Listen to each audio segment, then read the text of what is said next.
जीवन में कुछ भी हासिल करने के लिए सबसे अहम चीज़ है लक्ष्य निर्धारित करना। क्या कभी आपने अपनी यात्री के बारे में बिना सोचे विचारे रेल से सफ़र किया है कि आप कहाँ जाना चाहते हैं और फिर अपने लक्षित स्थान पर पहुँच जाते हैं। यही बात हमारे जीवन के लक्ष्य के बारे में भी है। आज हम लक्ष्य निर्धारित करने के विभिन्न चरणों पर बात करेंगे ताकि हम सही ढंग से अपना लक्ष्य समझ सकें और उसे निर्धारित कर सकें। अपना लक्ष्य निर्धारित करना आसान काम नहीं है, क्योंकि यह संभव है कि हर लक्ष्य हासिल ना हो सके। ध्यान रखने वाली बात यह है कि लक्ष्य कहीं बाहर से नहीं, आपके अंदर से आना चाहिए। लक्ष्य से तय होगा कि आप जीवन में क्या हासिल करना चाहते हैं। अगर आप अपने लक्ष्य को हासिल करने में कामयाब होते हैं तो आपके जीवन में बहुत बड़ा बदलाव आ जाएगा। यह ऐसी चीज़ होनी चाहिए कि इसके बारे में बस सोचते ही आपके शरीर में झुरझुरी सी पैदा हो जाए, आपका दिमाग कुलांचे मारने लगे और खून आपके शरीर में तेज गति से प्रवाहित होने लगे। यह लक्ष्य ऐसा होना चाहिए कि आपको कठिन से कठिन समय में भी आगे बढ़ने के लिए प्रेरित करता रहे।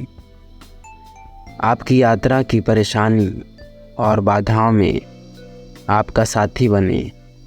यह लक्ष्य आपको ऊर्जा देने वाली जड़ी बूटी हो। यह आपके लिए तट पर पहुंचने हेतु लाइट हाउस की तरह होना चाहिए। अगर लक्ष्य मजबूत है तो यह आपको बड़ी से बड़ी समस्या के बीच से निकाल कर ले जाएगा। ऐसे उदाहरण है कि सीमा पर सैनिक बेहद खतरनाक परिवेश में भी जीवित रहते हैं, जिसमें व्यक्ति के लिए जीना असंभव था। वे ऐसा क्यों कर पाए? अपने लक्ष्य के कारण, क्योंकि उनका लक्ष्य था कि वे अपने बच्चों को फिर से देखेंगे।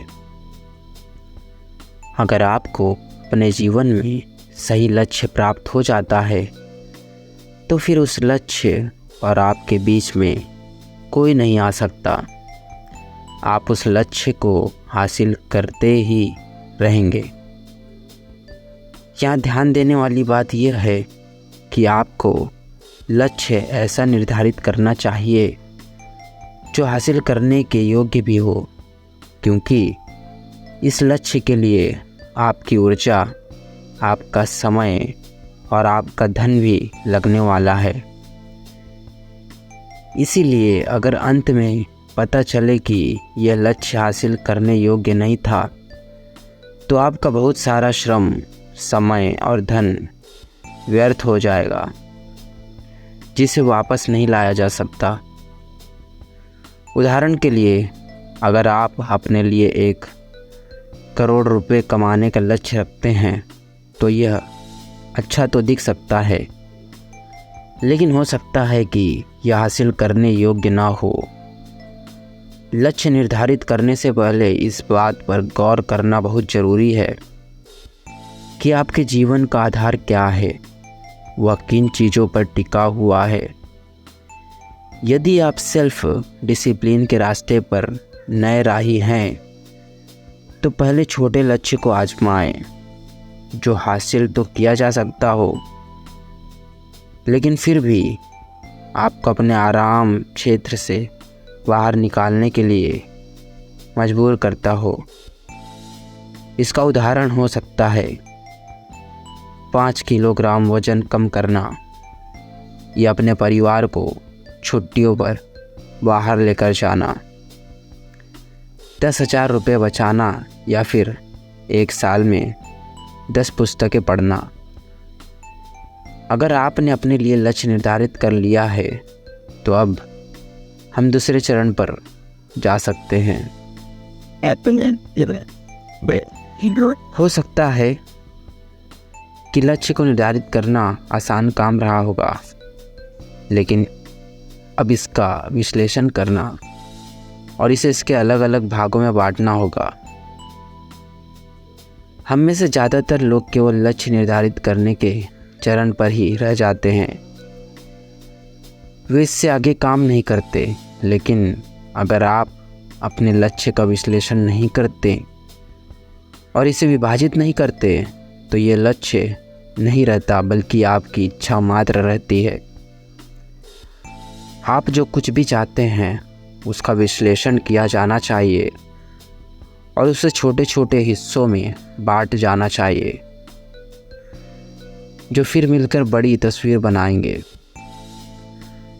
इस समय हमारा काम यह होता है कि हम यह देखें कि हमारे लक्ष्य के घटक तत्व क्या हैं। यह विश्लेषण और विभाजन हर व्यक्ति के लिए अलग अलग होता है, यानी व्यक्तिनिष्ठ नहीं बल्कि विषयनिष्ठ होता है। आइए हम एक उदाहरण के जरिए इसे समझने की कोशिश करते हैं कि मान लीजिए आप अगले 10 महीनों में 10 किताबें पढ़ना चाहते हैं। यह लक्ष्य हासिल करने के लिए आपको इन चीज़ों की ज़रूरत होगी। पहली, ऐसी अद्भुत पुस्तक की सूची जिन्हें पढ़ना उपयोगी है और जो आपका मानसिक विकास करने में मदद करेगी। दूसरी, 10 पुस्तकों को वास्तव में प्राप्त करना। यह तय करना कि आप उन्हें एक एक करके खरीदेंगे या एक साथ खरीदेंगे। आप उन्हें कागजी रूप में खरीदेंगे या फिर ऑडियो बुक के रूप में लेना पसंद करेंगे, या आप उन्हें खरीदना चाहेंगे या पुस्तकालय से या किराए पर लेना चाहेंगे। तीसरी, इसके बाद आपको तय करना है कि आप उन्हें कब पढ़ेंगे या सुनेंगे। आप इन्हें सुबह के समय पढ़ेंगे, रात के सोने से पहले पढ़ेंगे या काम पर जाते समय ऑडियो बुक के रूप में सुनेंगे। इसके लिए आप कितना समय निर्धारित करेंगे।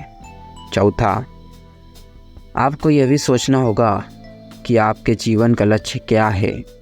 अगर लक्ष्य सिर्फ 10 किताबें पढ़ने का है तो शायद आप छोटे उपन्यास या कहानी संकलन पढ़ना चाहेंगे। दैनिक योजना भी बनाएं। अपने लक्ष्य को हासिल करने के लिए दैनिक योजना बहुत ज़रूरी है। इसका पालन करने से आप अपने लक्ष्य तक पहुंच सकेंगे। घटक देवों के आधार पर आप वो विधि तैयार कर सकेंगे जो आपके लक्ष्य के लिए ज़रूरी है। लक्ष्य के बिना आप कभी नहीं जान सकेंगे कि इसे पूरा करने के लिए आपको किन किन चीज़ों की ज़रूरत है। वह कौन सी चीज़ है जो इसे साकार करने के लिए ज़रूरी है। इन घटक तेरहों के आधार पर आप जो कार्यविधि तैयार करेंगे वह आपका मार्गदर्शन करेगी। हम जानते हैं कि किसी भी बड़े लक्ष्य को हासिल करने के लिए उसका विश्लेषण करने और उसे छोटे छोटे विभिन्न चरणों में बांटने की आवश्यकता होती है। इन्हीं के आधार पर हमें हर महीने के लिए अपने छोटे लक्ष्य निर्धारित करने चाहिए। जैसे जैसे आप अपने मासिक छोटे लक्ष्यों को पार करते जाएंगे, वैसे वैसे आप अपने बड़े लक्ष्यों की ओर ज़्यादा करीब होते जाएंगे।